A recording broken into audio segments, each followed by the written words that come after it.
Well, obviously, like everyone else, I was expecting Junk Rights to be the most popular deck. So I definitely wanted to play a deck that would at least be reasonable in that matchup, if not favored, preferably, or I would just be playing Junk Rights and hope to win a lot of coin flips in the mirror. Fortunately, we found one that was good. On top of that, I actually expected a lot of aggro decks because they seem to have the reputation of being reasonable against Junk Rights. I didn't run into many, at least I didn't run into Naya Blitz.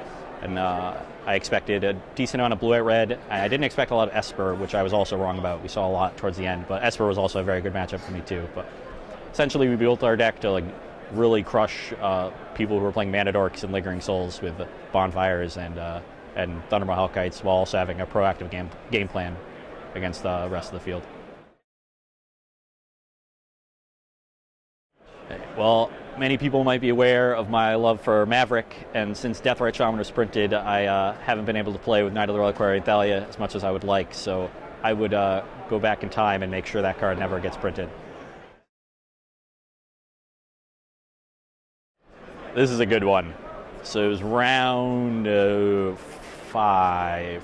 No, we're still playing Legacy. So it was round 4 of Legacy, and I was playing against Brandon Nelson, who was on Esper Stoneblade. And we're in game 2, I'm up a game, and I'm starting to go off with Glimpse of Nature because he wasted his entire turn 3 vindicating a Cradle when I had to back up one in my hand. A very easy win. I'm just going through the motions, netting a bunch of mana, and I completely forgot about being able to play the Cradle from my hand for 8+ mana at that point. And so I got to 8 mana with just my creatures and thought I was 1 short to Green Sun Zenith for a Craterhoof Behemoth and kill him. So I played the Gaddock Teeg as the only creature in my hand to keep going off with Glimpse, and then was quickly informed when I tried to Green Sun Zenith that was not possible.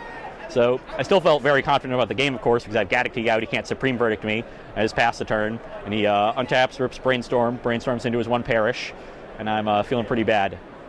Fortunately, I won that game 2 turns later, because I still had a 7-card hand. So I don't think there's much different you would do than a regular tournament, other than probably starting earlier because you have to deal with 2 formats.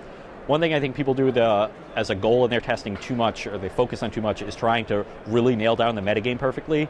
1 is very difficult to do. 2, even if you nail down the entire metagame well, at least the ratios there, your very small subset of the metagame can be very different. There's a lot of variance there with the maybe 8 to 12 people you play over the course of a tournament. So you really want to make sure in a large tournament that you're at least playing a very powerful deck, so you can beat any random decks that you come across.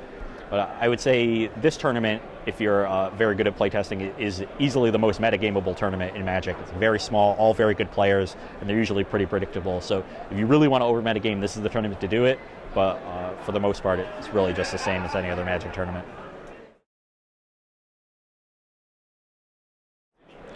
I would say Wolf token, because I enjoy playing Garruk Relentless and Huntmaster. And any token that features my face is going to have to be made by cards that I like to play.